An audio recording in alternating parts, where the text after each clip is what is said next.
Plant City, so I'll get to that in a minute. I do want to recognize we've got the mayor, Chris Creech is here.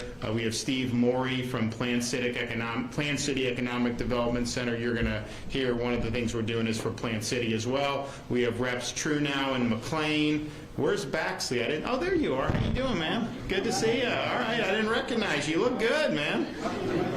Okay, good. We have Sheriff Grinnell, Property Appraiser Carrie Baker, Commissioner, where is Leslie here? Did she? Oh, hi, how are you? Good, good, thanks for coming. And then we've got City Council here in Umatilla, Councilman Butler, Nichols, and Councilwoman Adams. So welcome and thank you all for coming. If you look at where we are compared to other states, and I've been saying this, and it's true, and then they keep publishing data that shows it's true. A lot of people, don't want to necessarily believe all the time because they want to try to be negative, but we have the lowest per capita debt of any state in the United States, 50 out of 50 for lowest. So if you look at like Massachusetts and some of those, if you look like Massachusetts and New York, like the average citizen, each citizen owes like 10, 12, 13,000 for their state's debt. Florida, it's like $600 per person if you look at the total amount of debt. And so when we, since I've been governor, we've actually paid off 36% of our state's total taxpayer-supported debt. That's from the 1800s all the way to the present that we've done. And so we've done that. This budget I signed a week or two ago has $500 million to accelerate even more debt repayment. So we're going to bring that number down even more. And honestly, I mean, there are times where you do debt when interest rates are low. You can bond projects, and it's probably cheaper to do that. Now, I don't know that you want to do that where interest rates are where they are. But the reality is there may be times you do it. But even so, I mean, you have such a low burden in Florida. So we're happy about that. We also did the budget. And not every legislator likes to hear this, but the budget that I signed that starts July 1st actually spends less than the current year's budget does. Who else is spending less year over year? Certainly not in Washington. They're not spending less year over year. So we spent less money overall, but we had record funding for road construction, infrastructure, record funding for education, record funding for things like conservation. So all of the things that I think really matter to people, we're delivering and delivering in a big way, but we're doing that within the context of a budget that is that actually declined year over year, and we had a big budget surplus, which is likely to grow because they do these budgets based on what the estimate is going to be for revenue. And I think since probably 3 or 4 months into COVID, I think we've exceeded the estimates in terms of revenue into the state almost every month, but certainly pretty close. So this is going on 3 years, 3.5 years where that's been going on, and they keep revising it upward. And oh, by the way, we're lowering taxes while we're getting more revenue coming in. We're getting more revenue coming in because there's a lot of things happening with Florida's economy. So you have big surplus that will likely grow going through the fiscal year. And then, of course, we did $1.5 billion in tax relief, including we did the toll relief program again. So I don't know. I mean, when you get into Central Florida, some of these tolls are really bad. But if you're a commuter, once you hit a certain number of tolls in a month, we reduce your bill by 50% every month. I mean, that is really, really positive to do. So we did that again. We did it in 23. We did it now 24 starting in April, and that'll last for another 12 months. So that's really, I think, what it's all about. So really, really good fiscally responsible budget. And the state has never been in better fiscal shape than it is right now in its entire history. And I don't think there's another state in the country that would be in stronger fiscal shape than the state of Florida is. And if you look at overall with our economy, we're also able to show last week, since I took office, so Q1 of 2019 through the Q1 of 2024, the U.S. economy overall grew at like 11%. Florida's grew at 22%. So we doubled the economic growth of the entire country just since I've been governor. So that's pretty good. And then also just saving taxpayer dollars. You know, we had a situation where when I came in as governor, we said, okay, you know, we need to deal with illegal immigration. Now, at the time, you know, the Trump administration, if we had a criminal alien, they would really want to work with us to get rid of that, to send the alien back. And so we said, you know, one of the biggest problems we have is cities that want to be sanctuary cities. And so Florida had not banned sanctuary cities. So when I came in, I'm like, we've got to ban sanctuary cities. And so we did. We banned sanctuary cities. And that's just saying, look, if you have somebody, you got to cooperate, and we got to all be on the same page in enforcing the law. Well, when Biden came in, you know, he basically opened the floodgates at the border, didn't want to enforce the law. They were actually criminal aliens. We'd have people get out of prison in a Florida prison who were here illegally. We would notify ICE and the Biden, and there were some of these people they refused to pick up. Just what? They just get to go along about their business after having committed a crime and been sent to prison? Give me a break on some of this. And so we've had to do all these different things to really push back against that. We've sent people to the border to help Texas interdict. We've had National Guard. We've had state law enforcement. We've put a lot of vessels in the water protecting particularly southern Florida's coast, because you have people from like Haiti will get in a boat and try to show up here. So we've interdicted a lot and stopped a lot of that coming. Coast Guard does the majority of it because that's their job, but we've helped fill in the gaps on that, and we're happy to be able to do that. We've even helped transport illegal aliens to sanctuary jurisdictions like Martha's Vineyard. You know, we're going to do whatever we can. But one of the things we did was we said, you know, we are not going to do in Florida like they do in California, driver's license for illegal aliens. We're just not going to do that. And then we said, which is good, and but that really, you shouldn't be doing that. But what if someone comes from California with that? We said, you know, we're not recognizing driver's license from illegal aliens from other states into the state of Florida. And then they said, so once we did that, they were like, well, we're just going to have nonprofit groups issue IDs to people here illegally. So we nixed that and said, you're not going to be able to do that. So we've been able to do a lot on that to deter people from wanting to come. We also said, because, you know, part of when you have illegal immigration, particularly at the numbers, you do have criminal aliens. There's no question about that. You know, you see these victims. We have angel parents in Florida who've lost sons or daughters because of that. So those are crimes that if you just had control of the border would not have happened. We can say that. It's harder to say like a run-of-the-mill crime committed by an American that sometimes they could be prevented, but these people are here and they're American citizens. People that are coming illegally, if you just had control of the border, any crimes that were committed after that would not have happened by definition. So it's something that's really, really significant when you see that. But so you have that. I also think, in fact, I was asked last night, you've had 10, 11 million come in illegally since 2019. What are the odds that there will end up being a terrorist attack as a result? I think there will be. How could you have that many people and not have some people that are hostile? And when you talk about 10 million, you're saying if only like 1% are bad, that's going to cause havoc. And we know there's obviously more problems than that. So I think from a security perspective, it's a big deal. You have seen drugs, you've seen all that. But also, just the sheer number of people imposes huge burdens on communities, on schools, on different types of services. You know, they had the Army-Navy game in New England, and all the hotels were being filled by illegal aliens, and so the veterans didn't have a place to stay for some of this stuff. So you have all these different things where they're putting American people last. So what we said is, look, we've got to get a handle on this. And so we require, because, people show up at hospitals and they do, and they get usually on the taxpayer, we'll get treated for something. A lot of times they'll go to an emergency room. It's not necessarily an emergency, but when they do that, they do.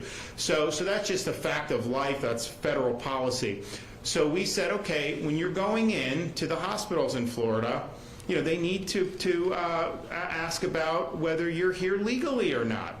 And so once we put that into effect, now we've had a 50% reduction in Medicaid expenditures because we have fewer illegal aliens going to use our healthcare system.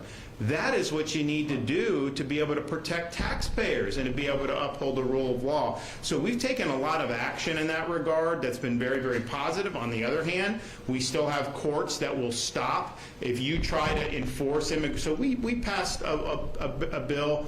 If you smuggle in people illegally into the state who are here illegally, we're going to hold you accountable for smuggling.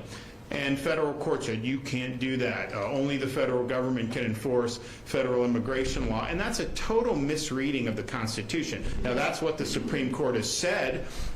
In probably about 10, 15 years ago, they issued a ruling in the Arizona case. I think that needs to be reversed, because it's one thing to say the federal government has clear constitutional authority to do something, and they do something lawfully and constitutionally. That is the supreme law of the land. So, for example, if you had a federal government that wanted to enforce immigration law, I think it is a problem to have a state or a city say, we're not going to enforce it and we're going to harbor people who are illegal. I think the sanctuary jurisdictions are problematic. Now, a lot of people on the left and the media, they celebrate those. But we're in a different situation. You have an administration that won't faithfully execute the law. So you have states and some localities, they just want to enforce the law on the books. And the courts are saying, if you're faithfully enforcing the laws on the books because you're a state or local, you're infringing on the federal government's prerogative to set immigration policy. The way you set policy, if you don't like it, have Congress change it, but you don't just get to ignore the law, and that's what the federal government's doing. So all the things that states have done regarding enforcing directly immigration law, courts are stopping that left and right. And that's going to continue to happen until we get to the Supreme Court and have them reevaluate some of the cases that they've set down over the years, because it's making it very, very difficult. Texas, someone comes across the border, they should be able to just take them and send them back. You shouldn't have to turn over to Border Patrol, because with Biden, they're releasing them into the interior of our country, and that doesn't make any sense. But nevertheless, we've saved a lot of money because we've had good policy and stood up for taxpayers with respect to fighting illegal immigration. Now, what are some of the results? Florida's #1 in new business formations since I took office in 2019. We've had almost 3 million businesses formed in Florida over that period of time. We are, of course, #1 net domestic migration, and you obviously see a lot of people on the roads, which we did a lot for infrastructure, so we're going to build more roads and accelerate that. For the last 12 months, we've added 220,000 jobs. 7,000 have been manufacturing jobs, and I think it's really important, and we've grown manufacturing jobs. I think we've done about I think close to 100,000 over the last 5 or 6 years. So we want to continue on that, and I think what I'm going to award today is going to help with that. But those are really, really good jobs, and we've had people move into Florida for manufacturing. We've also done a lot of workforce to make sure that we're preparing people for those types of endeavors. We have had a lower unemployment rate than the nation as a whole for 43 consecutive months. That's almost 4 years we've been beating the national average. We have added jobs in 47 of the past 49 months since May of 2020, kind of the COVID depth, and our year-over-year private sector job growth rate has exceeded the nation's for 38 consecutive months. You know, some of these jobs that are being created that Biden talks about, a lot of those are government jobs. I think here, you know, we've had a lot of private sector growth, which is really how you want to power an economy. So that's great. And add to that, 2 years in a row, we've been ranked #1 in America for education by U.S. News and World Report, including #1 for higher education for 6 years running. So we're very proud of that. I wish we'd be #1 in football again, at least one of our schools. We'll see what happens on that. But that's really, really good. And Wall Street Journal did a ranking. University of Florida was our top ranked school in Florida. It ranked 15 in America, number 15 overall in America, including private schools, and they ranked at the top public university in the United States. And so that's a huge, huge plus. But get this, as a Florida resident, you go to school, and we have not raised tuition 1 penny since I've been governor. So it's about $6,300 for tuition. That's actually less than going to a private elementary school or a private high school in 95% of the Cape. So you can go, and education's affordable in the state of Florida in ways that are really, really meaningful. So we're proud of holding the line on tuition. Of course, we're proud that we have high-performing schools. We're going to continue to do that. We did a lot in the budget that we'll highlight in the coming weeks that we're going to continue to put the pedal to the metal on that. But this is really, really significant. And then K-12 education. We have universal school choice in Florida, so the money follows the parent and the student. So as a parent, you have options to be able to find the best school for your kid. Maybe that is your local school. Maybe it's a different public school that's a charter school that's not controlled by this local school district. Maybe it's a private school and you take a scholarship and you go there. Regardless of income, parents now have the ability to be able to make those meaningful choices. And so the state of Florida, we have more school choice than any state in the entire United States of America. And that's part of the reason why we've done well, because people are able to get in places that are really, really good and really, really positive. So there's a lot, and we did a lot on infrastructure, and I'm going to talk a little bit more about that probably in the coming weeks, but we saw a need for some of these projects, particularly in Central Florida. We know that they need to be done, and a lot of them weren't even scheduled to start until next decade. So we did a big cash infusion. We're accelerating a lot of these projects. So now some things that weren't even going to start for 5 or 10 years will be finished within 10 years, and that's going to make a big, big difference. Some of this is to get ahead of some of the growth. Some of it, quite frankly, is just keep your head above water because you have more people on the roads and you have more growth happening as a result of that. So we've been happy to do all that. Now, one of the tools we've been able to use is we have in the governor's office what's called the Job Growth Grant Fund, and it can be used to support local communities with either workforce development or business development and job creation. And so we've been able to award, we started in 2019. I had to veto it in the COVID year because we didn't know what was going to happen, so we trimmed a lot off the budget. But we've been able to make some important awards. We've done some stuff in Lake County. We've done some stuff in nearby counties as well. And it's a way we can help plug. Usually we don't just do it where we pay for everything. Usually a city or a county will come to us and say, hey, we've got some money here, we've got some money there. Can you do a certain amount of money? So we'll do awards for $1 million, $2 million. Sometimes we do $7 or $8 million, and we have done even more than that in circumstances where it's compelling. But this is a way to kind of build a base for economic development going forward. And I think it's the infrastructure component, but it's also the job or the workforce component. I mean, we did the big rig, the drivers, the commercial driver's license. We've got a huge expansion of the training for truck drivers. That's a big deal, especially for a state that's really big in logistics. So we've made a big, big difference on that. Different people, different cities, different counties, communities will come and they will ask, hey, we want this. They submit applications. These things get vetted. We hear from stakeholders. We try to rate, what makes the most sense, and then we make awards accordingly. So we're happy to be able to be here today to be able to make a couple really big announcements, which I think are going to continue to help fuel Florida, particularly Central Florida, as we move forward. And look, there's a lot of uncertainty about the economic situation nationally. I talked about our budget situation. Basically, you take everything I said about Florida, you do the opposite, and that's what you have in Washington, D.C. It can't keep going on like this. I mean, eventually, someone's going to have to pay the piper here. So you've had the Fed printing money, you've had borrow, spend, inflation, all interest rates, all these things. Not necessarily something that's sustainable. So we want to build as strong a base as we can. If you remember during the housing bust in 2008, when they had the Great Recession, Florida was so much invested in the housing.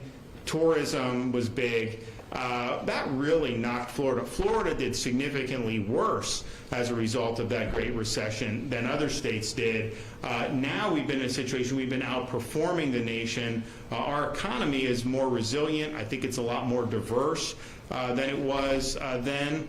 And I don't know what's going to happen, but I think what we've done has really built a strong foundation for the future of Florida in good times, and potentially if we have to weather storms imposed on us from our folks in Washington, D.C. So we're mindful for all of that. We look to areas where there's a lot of potential, particularly on this industrial development. So we're here today in Umatilla, and the request was to help with the Lake Ferns Industrial Park. And so this houses companies in advanced manufacturing and construction material industries. If we give the award, we think that it could lead to an estimated 300 new high-wage jobs in the communities. And so I wouldn't come here if I was going to deny the award, obviously. So we are pleased to be able to announce that we will, in fact, be awarding $4.8 million from the Governor's Job Growth Grant Fund to the city of Umatilla for infrastructure improvements at Lake Ferns Industrial Park. Woo! So that'll be good.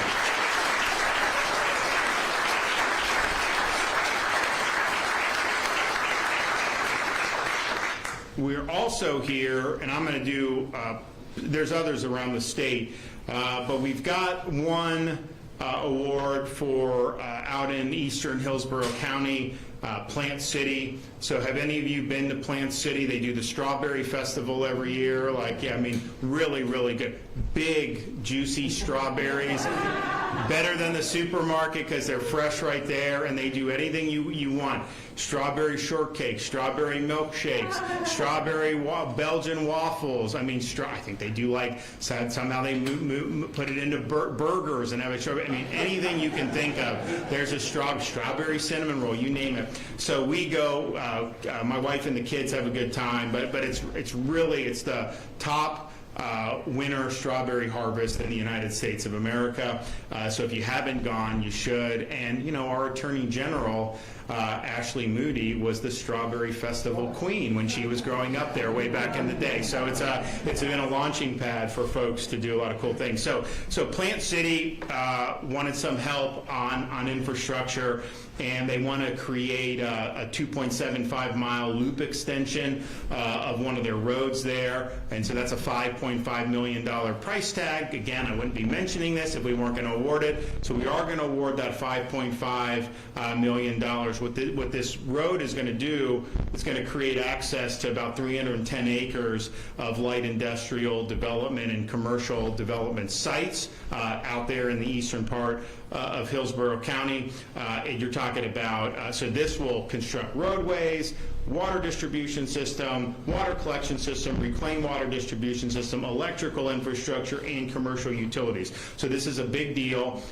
This whole project that this is really linking to will lead to potentially 2,800 new jobs in the Plant City area, and they've already got 1,000 jobs that are happening in that area right now. So this potentially could be a really, really big thing. We believe in making things in the state of Florida.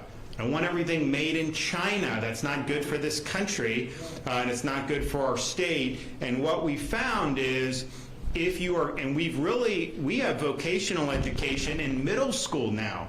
When I became governor, we were in the bottom half of states for workforce education, and as much as I was talking about our universities doing well, the reality is you look around the country, a lot of these universities, what's going on there is horrifying to see what's being taught, how these people are behaving, and so yes, there's a role to have really good quality classical higher education, but there's also the acknowledgement that piece of paper is not some type of magic ticket. You go $100,000 in debt and you get a degree in zombie studies, you're not going to necessarily have the C's part for you. So to say that you have to go and get a 4-year degree is not true. For some people, it's great, but for others, you get a certificate in high school for some of these HVAC, welding, electrical, these things. You will be employable. You're guaranteed to be employable. These are high demand fields right now, and so if you look at manufacturing in Florida, that's one of the highest paid fields for workers in the entire state. Average annual wages are over $74,000 for people that are working in these various facets of manufacturing. You get a college degree, deep into debt, some type of weird ideological studies, you're not making $74,000. I mean, not even close with that, because that's not really reflective of any skills that are going to be contributing. And honestly, when I see degrees like that, I wonder what negative someone may be bringing to the table from being in some of these universities. So this is really important, and you got to do the workforce education. But then having the industrial base and having the infrastructure in place where you can grow this, that's going to be really, really good. And the thing is you have people getting involved in some of these skilled trades. They're making 6 figures usually pretty soon. And a lot of them, because the state's growing, they're entrepreneurial, they can start their own business. You have people starting in their 20s, like a small electrical company, a small HVAC company. I mean, in Florida, everybody needs HVAC. There's going to be so many more opportunities. So we are definitely supportive of us having a strong industrial and manufacturing base. We need to be able to make things. It's really, really important. We have been able to do that in Florida better than we ever have, but we got a lot more that we want to do. So these awards, I think, both play into that, as well as what we've done in workforce for really the entire time that I've been governor. So, all right, we are going to do the presentation of the check. So we'll do the Umatilla check first. So whoever wants to come up for that.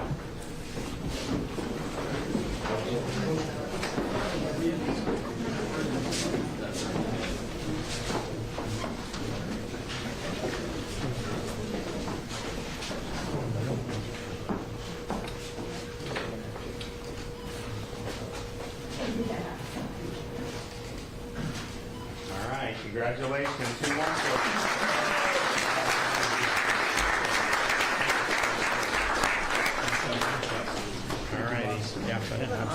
Oh, thank you, thank you. And then now we'll also do the Plant City check, okay? All right.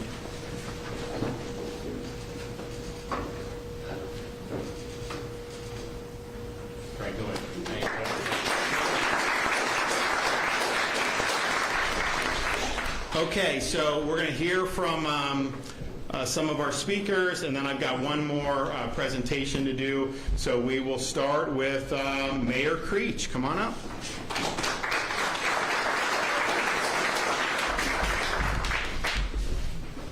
So good morning, everybody.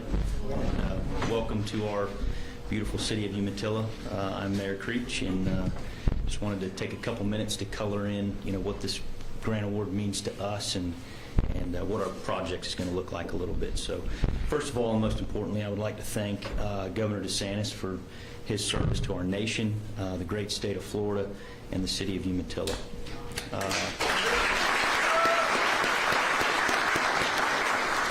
So this grant award will establish the necessary tangible infrastructure to create sustainable high-wage jobs inside the city of Umatilla. The opportunities in our new industrial park will include many trades such as contractors, plumbers, electricians, fabricators, manufacturing, and the list goes on and on. Umatilla has thrived for well over 100 years as a citrus and farm-based economy. Unfortunately, that industry has forever changed over the last several years, and citrus alone is no longer a sustainable option for high-paying jobs in our area. Umatilla is not immune to the fast-paced growth that the rest of the state is seeing. With our city population set to increase over 30% in the next 5 years, we strongly felt the need to diversify and attract enterprise to our community. We recognize we could not expect our job base to just mainly be comprised of retail and restaurants forever. We wanted a more sustainable option to bring this enterprise in. So by the blessing of this grant, we'll be able to provide the foundation for job creation inside the city in a meaningful way that will touch thousands of livelihoods and households in our city. This journey all started with Umatilla partnering with our good neighbor, the City of Eustis, to be our wastewater treatment provider. This initiative saved our local taxpayers over $7 million by not having to construct a new wastewater treatment facility. In addition, this freed up approximately 40 acres of our former spray field and paved the way for this new industrial park. And this grant was the catalyst to make it all happen. As a small city, Umatilla does not have the financial capacity for an initiative like this. While we do run balanced budgets every year, we just don't have the extra funding to make things like this happen in a meaningful way. Without the support from our governor, the legislators like Representative Trunow, Representative Yarkowski, and Senator Baxley, this vision would never become a reality. So I believe that the free state of Florida is the best state in our nation to live.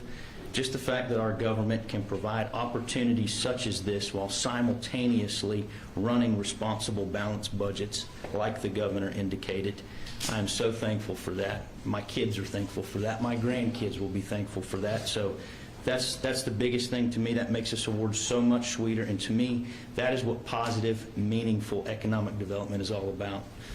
I'd like to thank all of our local elected officials for being here today and providing the support you excel in each and every day, day in and day out. Thank you to my fellow council members, our city staff, and our leadership team from Half Engineering. We would not be here today without you. And again, I'd like to thank Governor DeSantis for his support, his dedication to our city and the great state of Florida. So thank you for being here today, and God bless. Okay.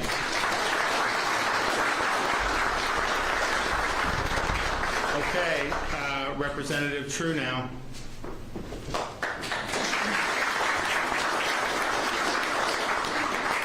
Well, thank you. Thank you all for being here today. I want to thank our first responders and our veterans for being here today. It's an honor that you guys serve our country and take care of us all over the place.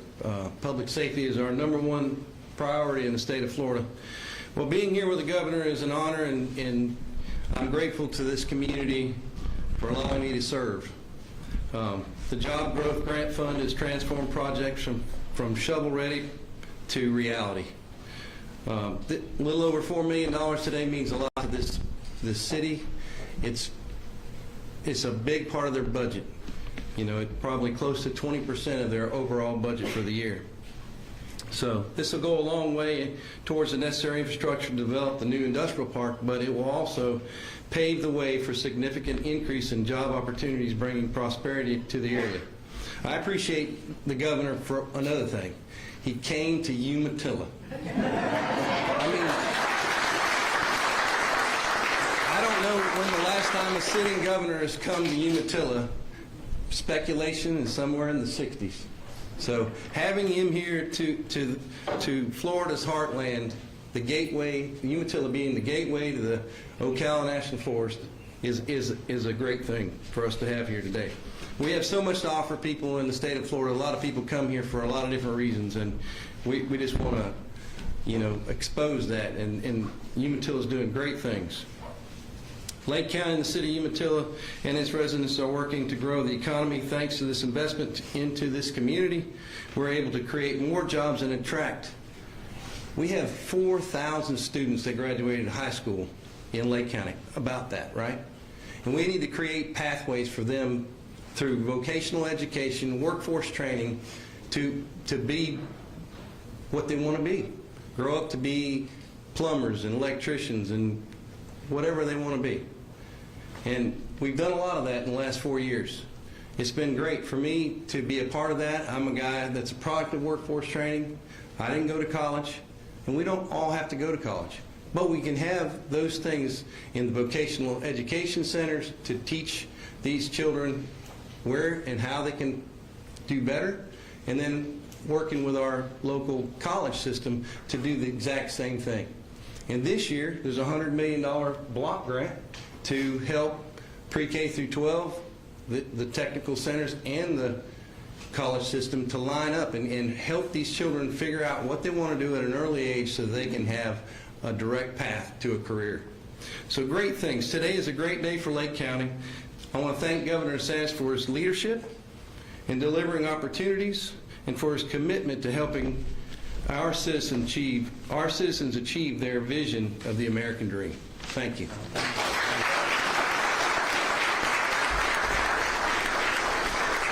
Okay, Steve, come on up, Plant City.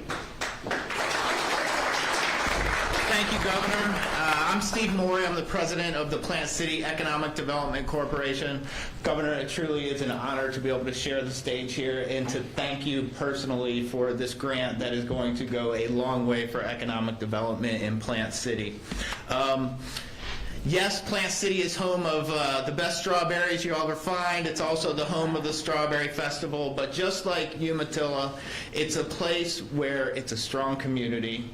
The people know each other. The people care about each other.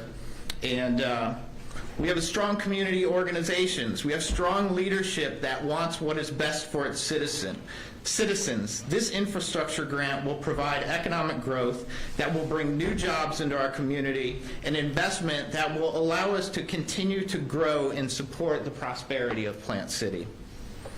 In Plant City, our motto is embracing the future while preserving the past, which I know all of you can relate to. This grant will allow us to do just that, Governor. I want to thank you for awarding the Job Growth Grant to Plant City. This is a big deal for us, and we are very grateful. To you and all of my new friends in Umatilla, you're all invited for a great big strawberry shortcake anytime you want. The Plant City EDC is right downtown. Stop by and see me.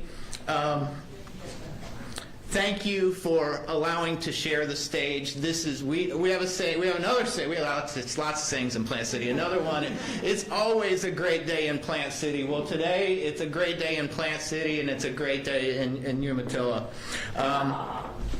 And finally, Governor, thank you again for your support of Plant City and all of the communities of Florida. Your continued leadership is greatly appreciated. It has always been great to be a Floridian, but it has been amazing to be a Floridian the last 5 years. So thank you.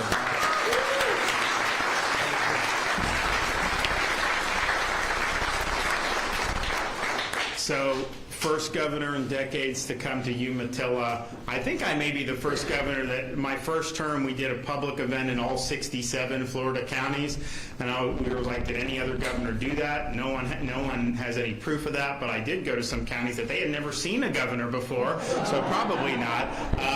But then I think I've gone to the Strawberry Festival more than any other governor in Plant City. I remember we went, so when COVID happened, people would cancel things, and the Strawberry Festival, they were just like, we want to do it. And we're like, yeah, do it. Do it. And they're like, well, we're getting a lot of blowback. I'm like, do it. I was like, I got your back. So they did, I think it was the first fair once COVID hit. I don't know how many months after, but it was like the first fair. And it was very well attended.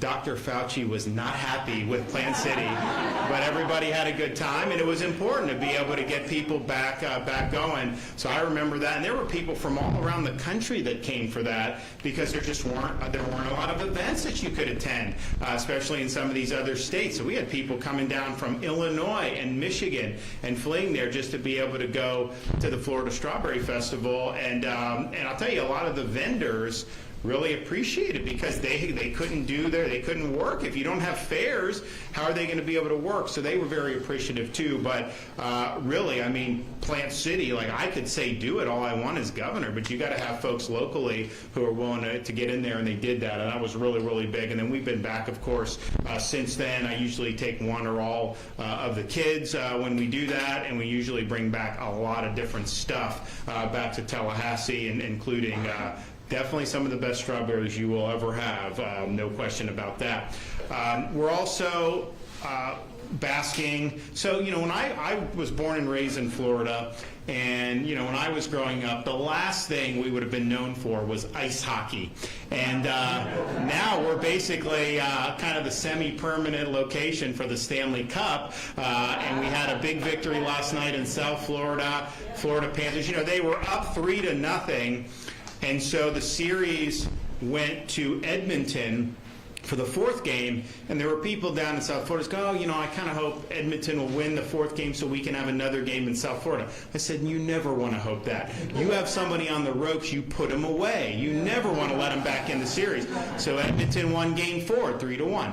Edmonton won game 5, 3-2. Edmonton won game 6, 3-3. So last night was for all the marbles down in South Florida. So they ended up getting 2 additional Stanley Cup Finals games, and then were able to win 2-1. So between the Lightning and the Panthers, this is kind of like hockey central there. It's interesting because when I was growing up, no one played hockey. You go to like a mall, maybe they'd have a rink.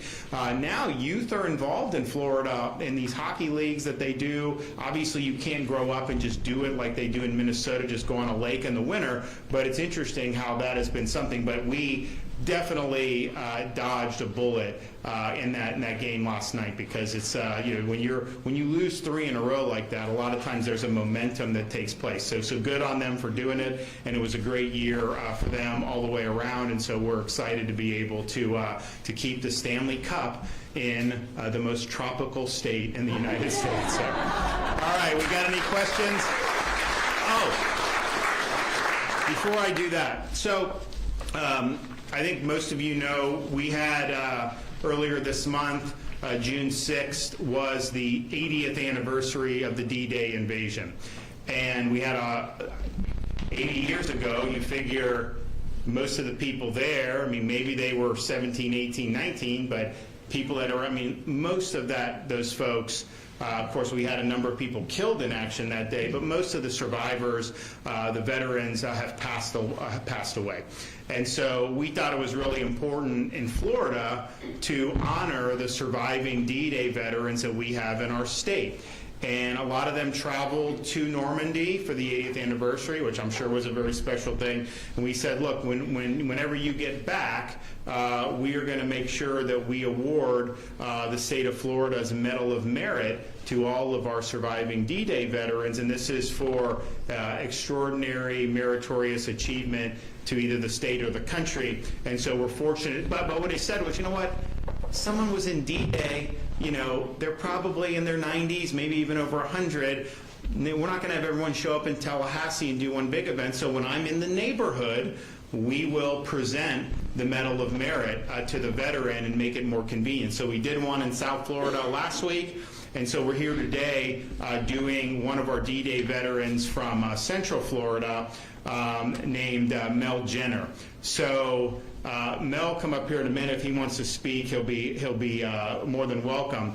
But he joined the National Guard in Michigan. He's from North Dakota. Joined the National Guard in Michigan as a teenager, and got thrust into service in the 1940s before D-Day by doing things with the Royal Air Force. So as all that was happening, like 1943 and 44 leading up to D-Day, Mel was involved in that fight. And then on D-Day, he served as an integral, so he was a pilot, and what they would do was they would fly over the area where you'd have the event, and they would like take reconnaissance and pictures, very important thing to be able to do well. So he was able to do that, accepted that mission, didn't really even have to do it, but he wanted to raise his hand and do it. And so he's going up and down the French coast, getting this intelligence and photographing what's going on. He was transferred back to the United States that July. He served as a military policeman. He went back to the Michigan National Guard. But get this, a few years later, he was sent back to Europe to drop supplies and chocolate bars over a city in Germany during the Berlin airlift. So he was dropping into Berlin. That was a very tense moment at the start of the Cold War. He moved to Biloxi, Mississippi, met his wife Joyce, joined the Air Force, served as a crew chief and loadmaster. He was a chief master sergeant in 1966, and he retired in 1968. So he now lives in Central Florida, and we're proud to recognize him for his heroism. So Mel, if you want to come on up here, we are going to...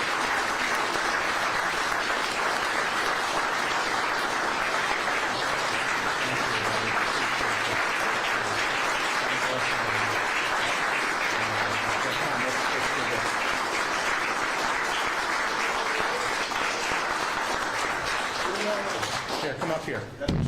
And then this is a lapel pin. Get on the, I thank you all, Governor, that you're our governor.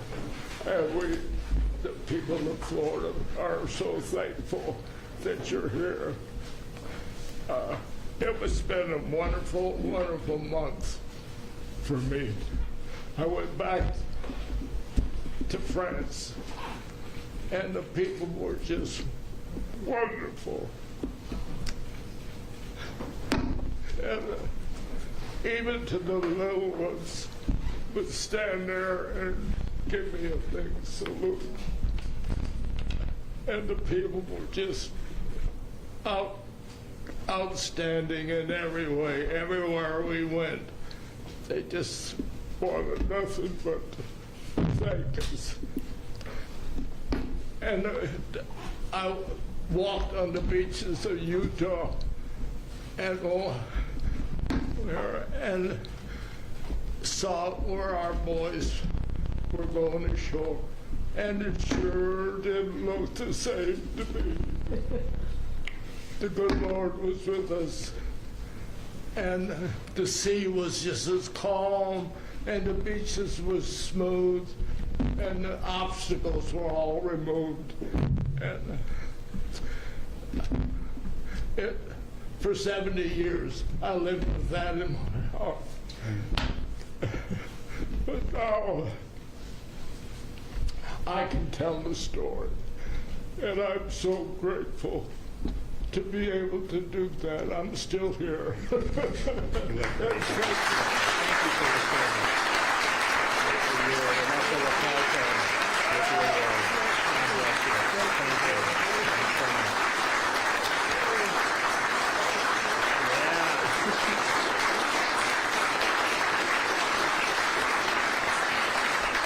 Well, we thank you for your service. And was that the first time you had been back to France? Yes.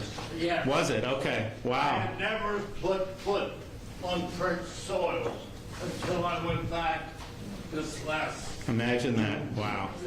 Well, you're one of our heroes. We thank you for what you did and what so many others did when really the freedom of the world hung in the balance. And it was a remarkable military operation and really set the stage for a tremendous victory in the Second World War. And look, he looks really good for being, I mean, like, you know, it's like, but you have a lot of folks who were there at that time, have passed on.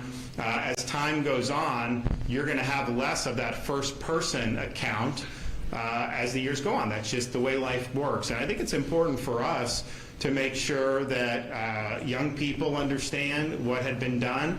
I'm in a situation, this is like, grandparents' age for me.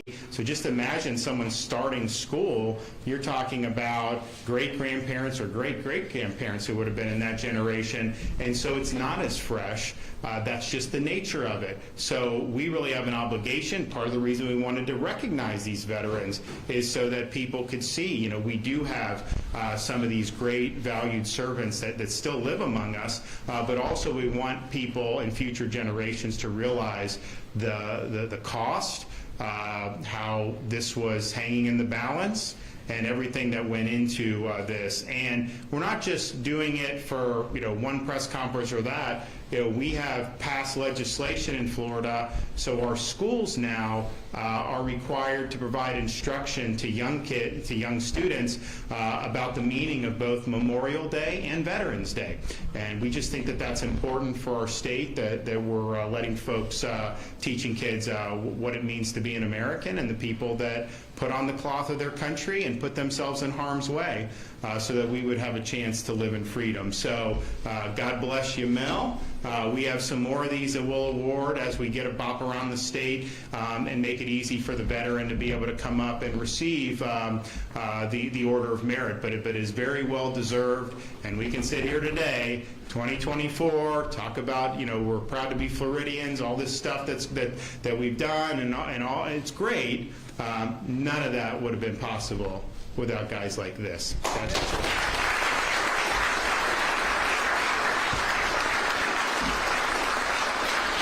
right, anybody got anything? Governor, I want to ask you about the Florida Freedom Fund. Have you been able to, or can you identify for us any of the races or the amendments that you guys are going to get involved in that fund? You'll know it when we decide to weigh in. We clearly are going to be, with that Freedom Fund, we are working with a lot of stakeholders who are interested in making sure that we defeat the Amendment 3, which would basically do marijuana wherever you want. Just smoke it, take it, and it would turn Florida into San Francisco or Chicago or some of these places. And it's not, we already have medical marijuana. It's out there, but we got to keep our streets clean. We cannot have every town smelling like marijuana. We cannot have every hotel smelling, theme parks. And so a lot of folks have used our vehicle that will then be able to apply appropriately when it comes time for that to happen. But this is why these ballot initiatives are so bogus. What you will see as a voter is not what actually gets put into the Constitution. Who would vote on something that they don't even get a chance to read? It makes no sense that you would do that. So they draft this summary. Whoever pays to get on the ballot, they draft their own summary, and they try to make it as pleasant as possible. They focus group the language. They poll test it. They do all this stuff to try to get voters say, sounds good, whatever, I'll vote yes on it. If you actually read the language of the amendment, it paints a different picture. And the Supreme Court has a role in reviewing this to make sure that summary is an accurate reflection of the text. And by a 5-2 vote, they said it was. The two justices who dissented were correct on this. And if you read that actual text of the Constitution that will go in, it says there can be no penalty, criminal, civil, or otherwise, for smoking or possessing up to 3 ounces of pot, which is about 40 to 50 joints. Some law enforcement say more. So that means, like, you have it in a school, they can't punish you. I think it means you bring it into restaurants and they're not going to be able to do anything. The indoor smoking law in Florida does not apply to this. There's no limitations in the amendment language, and so I think what will happen is it's more broad, this amendment, for you to be able to possess and smoke pot than the First Amendment is, than the Second Amendment is, than like core amendments that grew out of the founding of this country. So I think what will happen is it's going to be everywhere, and some people say, well, a business could still exclude somebody who's doing marijuana. Now, the amendment does not say you can do that. So I think that's an open question, but even if somehow that were right, once it's a constitutional right, law enforcement is not going to want to get involved, and so you're going to end up, it's going to be like Colorado. Talk to the people of Colorado about what happened. Look, if this were just something that was like, had never been tried, people can make arguments. We've seen how it's operated in Colorado, California, New York, these places. It has not worked in any single place. I saw some YouTube ad that they're running saying, oh, well, people are using it, this will make it legal and safe and all that. Let me tell you this, in Colorado and California, when they did legal recreational marijuana, which was actually, this amendment in Florida is more liberal than Colorado, what they did, when they did that, it created a bigger black market. The drug cartels benefited from that. It was a failed experiment, and I just, we've got a lot of great things going in this state. I don't know why we would want to be in a situation where we're fiddling around with our state's constitution. And oh, by the way, if you're on the fence about this, if you vote for it, if it somehow passes and you end up being wrong, we can't just have Senator Baxley and Rep. True now go in and fix it in the legislature. It's going to be part of the Constitution. You're not going to be able to functionally, you're not going to be able to change it. And I just think that that's something that that people should know about. All right, it's great to be in Lake County, and it's great to be in Umatilla, and we will make sure that we make it back soon. God bless you all. Thank you.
Take this time.